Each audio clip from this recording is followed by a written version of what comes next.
Hello everyone and welcome to this, the first ever episode of hashtag Only for the Brave. I am your host, Mark Desmond, and the creator of the concept Only for the Brave. I'm nervous to be doing this. I'm also greatly excited. I think that it's probably best if I start off by explaining a little about the concept that is Only for the Brave. It seemed to me, moving through life, that there are many challenges which we will all have to face. And especially in the times where we find ourselves now, there are also many challenges that we need to collectively face. I feel that one of the biggest things that is stopping us from doing this is our denial of our own power, capability, and courage. Courage doesn't go into the fight knowing it will win. Courage goes in knowing that the fight is worth losing for. I feel that this fight is worth losing for. So therefore, although I am not a person with any fame or claim to have any understanding of the concept of living with fame, I am willing to be chastised and ridiculed for the thing that I believe is an answer that we all hold within our hearts, but yet we just haven't had an annoying chap from England come along and poke us enough times saying, "You're brave. That thing you just did, that impressed me. You're awesome."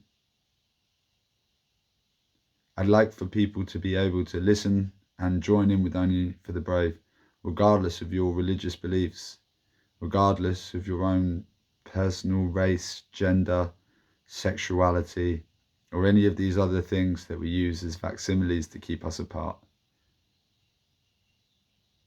For me personally, I believe we are all expressions of the one, a mixture of masculine and feminine energy that gave birth to all of the things that we now have the great joy to see around us. I have studied Tai Chi, boxing, Reiki, life coaching, mindfulness-based stress reduction, and I am currently setting out to embark on becoming a Czech practitioner. I have some beautiful woodlands that we are able to use at our disposal, which is approximately 60 acres in the Sussex regions of England. It is my dream to build a new website that is different from Facebook, where we do not prey on people who come to us in search of something. Instead, it is my dream to create a world where children are encouraged to be brave, and not just in the big ways, but the small ways, to speak up when their voice trembles, to say what they feel they need to say, and hopefully to have enough personal security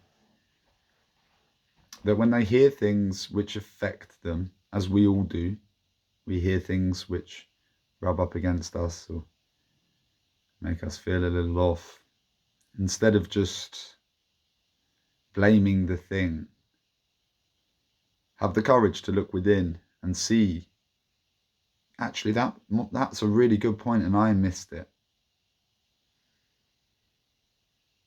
So on our first episode, I just wanted to give you a little bit of background about who I am, how I came to think this way, and what I plan to do with both the podcast and Only for the Brave. We are building a retreat.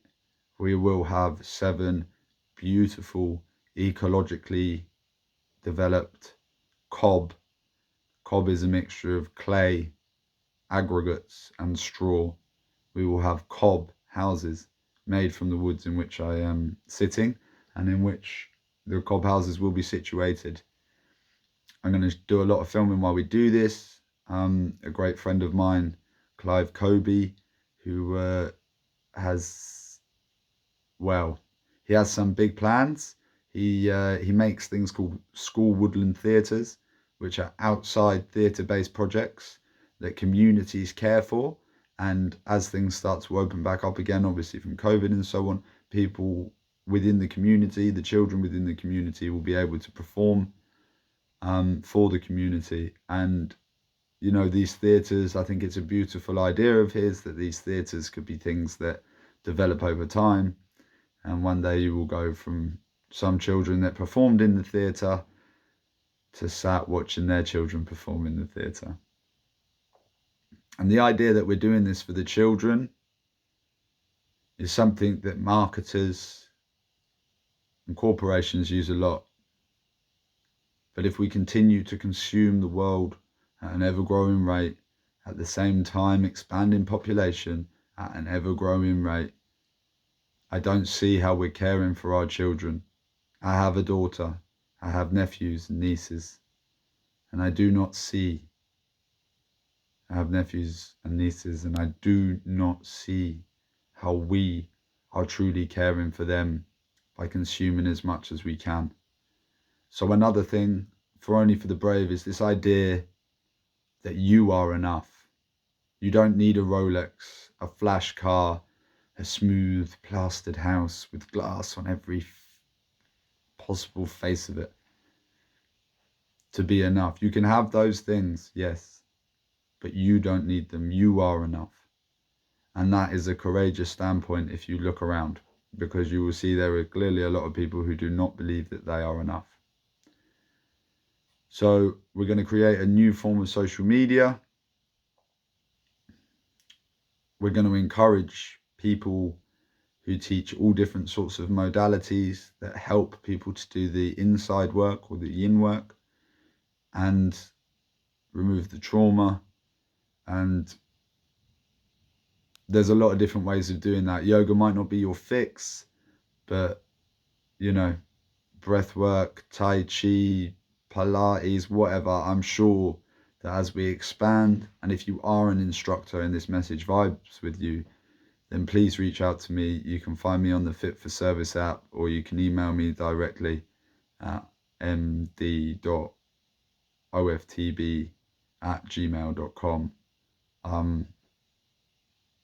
We're going to build a real community where it's not,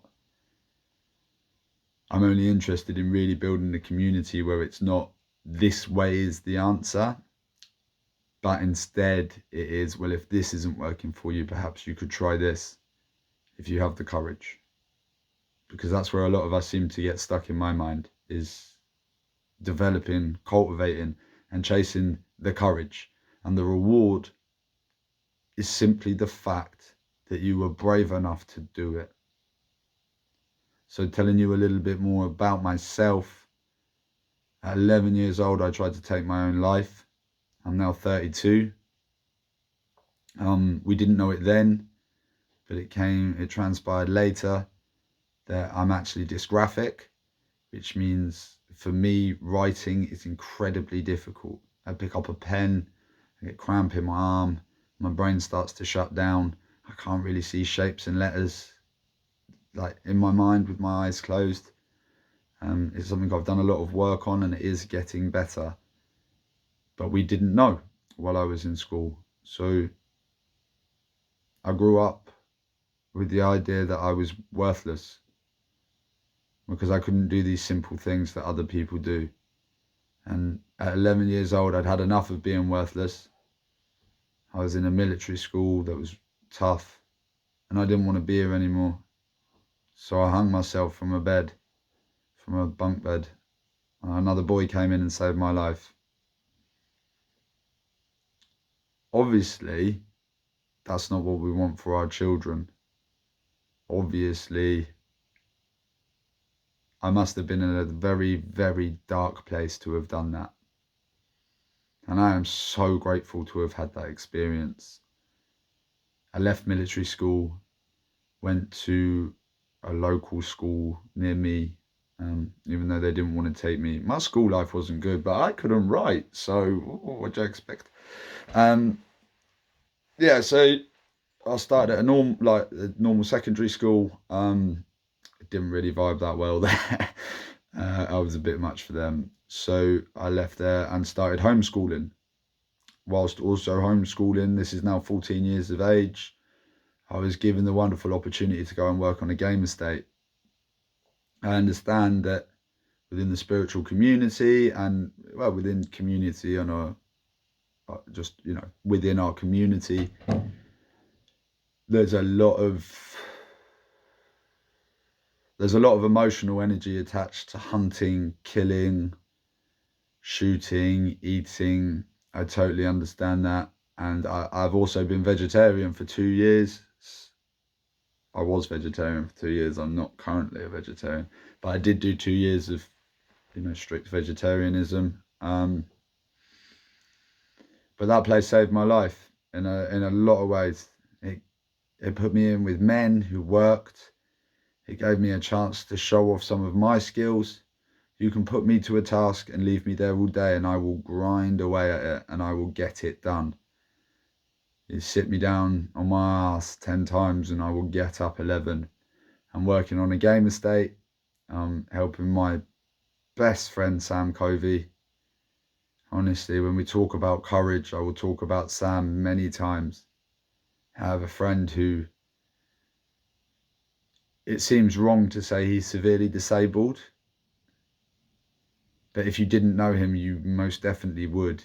He's very blind, as in his eyesight is greatly degraded from a normal, from 20/20 vision. He has to wear very thick special glasses for him to see, and he really struggles with his hearing and his hands. He's missing joints all throughout his body, and that man outworks 90% of the people I know. He's the most loving, kind. Yeah, I could get emotional talking about Sam because I love him. I really do. And he's helped me a lot, pushed me on a lot. So leaving school and working with Sam on his farm in the summers and up the game farm for the rest of the year, it really gave me a good grounding. But I was an angry person. I hated people. I was all fired up and bent out of shape. And at 14 years old, I was doing things that adults should not be doing. And then one day, on my way to go, I started smoking cannabis when I was 11. So along this path, there's also been another interesting backstory of selling drugs and being the boy, thinking you're the man. Money coming very easily, not really being a problem for me. So yeah, I'm trying to stay on track here, but I have tried to shoot this so many times that I just want to shoot it, get it out there. I'm fed up of hiding from the things that are true about me, like my gambling addiction, my drug problems, my lack of capabilities to organise my tax affairs and things like that. So I'm putting them out to you openly and honestly, because I'm asking you to be brave and find your courage. And we all know how terrifying it would be to sit down, put a camera in front of your face, put this out to the world and say, I'm just as fucked up as anybody. I've made just as many mistakes. And I'm still here, I'm still in the game. And now I love on a level that I never really thought possible. And I want to share that gift. And I believe that that gift has only come through courage. So at 14, I'm this punk, jumped up lunatic with nothing to lose because I feel there's no place for me. And then one day I'm crossing the road on my way to go pick up some weed after being at the game farm. As I walk out into the road on a set of red traffic lights, and a man to this side of me beeps his horn. Who does he think he is, right? I look at him and like, it's your fucking issue, mate. It's fucking red light. I'm a 14-year-old kid behaving like this. I step out. I get hit by an ambulance at 45 miles an hour. Throws me through the air. I didn't actually get many injuries from being crashed into. The reason for that is this arm here, I have a great big ball of bone. Well, I was at my best friend Sam's field one day on a car, not in, on the bonnet. And I thought, I know, I'll try and climb in through the window. That's pretty crazy. That's pretty rad. I'll do that. Yeah, it didn't work so well. I flipped off the side of the car, I snapped my arm clean through. And when you break a bone like this and they're still attached, the actual surgery and the risk of surgery, this is when MRSA, the hospital virus, was really quite prevalent. They don't want to do it. They don't want to do the surgery. So what they decided to do with me instead was leave my arm like this. So in here, the bone comes down and it's gone from this to this, where I've hit the ground. That saved my life. Paranoia. So this part grew around here, and this part grew around here, and these fused together inside, yeah? So here in my arm is a huge, great big ball of bone. And that ambulance, when it hit me, exactly on the spot where the bone is, I bent the front of the ambulance pretty bad, and I flew off through the air. Now, when I hit the curb, things changed. I lost my ear from here down to here. It was ripped off straight across there. And I had 19 stitches in the top of my head across here. Yeah, it was a rough ride for a 14-year-old kid. He tried to kill himself 3 years before. Broke his arm the year before that. I'm not the only one that's had a rough ride. And my ride has been a lot less rough than many, many others. But it doesn't give me an excuse to be a dickhead. If anything, it's the opposite. It gives me the opportunity to look within and improve. And when I woke up after being run over, all I knew was my parents were in Wales. I was going to have a party at my house. I was going to take ecstasy. And I've woken up in hospital with bandages around my head. What the fuck's happened? Over the next few days, I got released from hospital. I found out what had happened, what had happened to me before. And I remember walking past our pharmacy in the high street 3 or 4 days after I got let out from hospital, and I thought, if I died, everyone would have thought, what a fucking prick. They didn't know I couldn't write. At this time, the whole way through school, I was told it was me, because I could read, I couldn't be dyslexic. So it was me choosing not to engage. It was not that I couldn't. And that is so fucking frustrating when you're trying your best and people are telling you you're not. So yeah, I thought no one would care that I died. And that I want to change. Over the next 4 years, I developed quite severe post-accidental anxiety. I sort of hid it a lot. It was mainly up in my brain, like really irrational fears. I'm gonna get stabbed. I can't go to that party. I can't go to that place. I became more withdrawn. I smoked more, and I just kept myself to myself, and I shrunk into this little world. And I started going back to a woman who I'd seen for anger management, Rita. She was a lovely lady. I believe she'd been a Romani traveller who got a degree in psychology, and she was awesome. She helped me out a lot when I had my anger issues from school. And then when I went back with the post-accidental anxiety, she said to me, you always wanted to box. I was like, yeah, I always wanted to box, but you know how my family feel about boxing, and you know, with my aggression and all of this stuff, we probably don't think it's a very good idea. And she said to me, you can't calibrate danger. You don't know what is or isn't dangerous. And a good way for you to recalibrate danger is for you to go boxing. Okay, made sense. I could feel it. I rang up the local gym.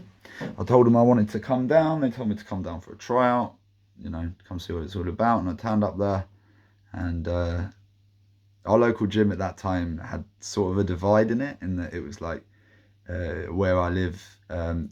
It's probably easiest to explain like this. You all know who Tyson's Fury is? Go on, the big Tyson. You all know who Tyson's Fury is. He's what in England we call a traveller or a gypsy. Don't call them pikeys, you'll be in big trouble. And we have a local boxing club, Guildford City Boxing Club, where it used to be like Travellers one night. And, it's all you know what I'm saying. Sports, especially ones that are run by volunteers and all of that, it can all be a bit quirky, a bit political, whatever. So anyway, the guy I spoke to, he told me to come on this night, and I turned up there. And the old gym used to be like a mobile home attached to the side of a mobile home attached to the side of a barn, next to a social club in Belfields. The old Aggie, what a gym, what a place, what an atmosphere. And I turned up there, and as I was walking towards the door, I imagine a lot of you have probably been to fight gyms or seen fights, but if you haven't, the sound, boom, bam, boom, boom, boom, bam, people hitting the bag, the chains rattling, the buzzers, sparring in the ring. And I got close to that door, and I put my little head round and I had a look. And there's all these big men hitting things, and I'm thinking, fuck no, no, I can't go in the pub with my friends. Never mind walking here. I ain't doing it. And I walked back to my Land Rover, which I bought with the compensation I got for getting run over, and I put my hand on the door, and I looked at myself. If you've ever seen an old Defender Land Rover, they've got like flat glass windows. I looked at myself in the eyes in that window, and I said in my head that you either walk in that door or you spend the rest of your life afraid. I'm not going to spend my life afraid. So I turned around, I walked back, and I went in that door. And since then, I've fought 10 times. I've boxed against soldiers in the army. I've represented the Southern Counties boxing squad as captain against a rep match with the army. I haven't done a lot in my boxing, but I got so much from it. So that took me on a path where I moved away. I lived up in Luton. I tried to become a professional fighter. I was nowhere near good enough to be doing that. And I got some bad injuries. I dislocated my collarbone first, and I boxed twice with it dislocated. And that led me on a path of how to regenerate my body, which brought me to Tai Chi, which brought me to Shaoshen. Luke, if any of you want a really, really legitimate Tai Chi instructor, go online, put in Guildford Tai Chi, and you can be trained by a man who practiced every day for 28 years in China. He's a Chinese qualified doctor, and I swear to you, when you meet that man in the flesh, he glows. So yeah, Tai Chi. Tai Chi changed everything for me. The way I saw the world, my energy, my stand in it took away my fear of heights. Amazing, complete rewiring of what was important. And yeah, that's where I was at by the age of about 24. I'm now 32. Since then, I've had a daughter. Since then, I've had several relationships. I've lived in a house with 3 children. I've built a company. I've come up with the idea of Only for the Brave. I've connected with loads of amazing people, and I've done the inside work. I am not the same man I was, and I'm proud of that. So now, on to the next stage. And this is where I need you. This is where we need each other. I know there's courage in you, and I don't believe you'd be here if there wasn't. But perhaps you've forgotten it. So Only for the Brave is going to be a way of remodernizing ancient ideas. It's going to be a way to connect us back together, and not in all seriousness. You can laugh at me, take the piss out of what I say. The fact I get my voice off, my words aren't perfect, or this isn't delivered succinctly. That's all good, baby. It's all good. You can take the mick out of me.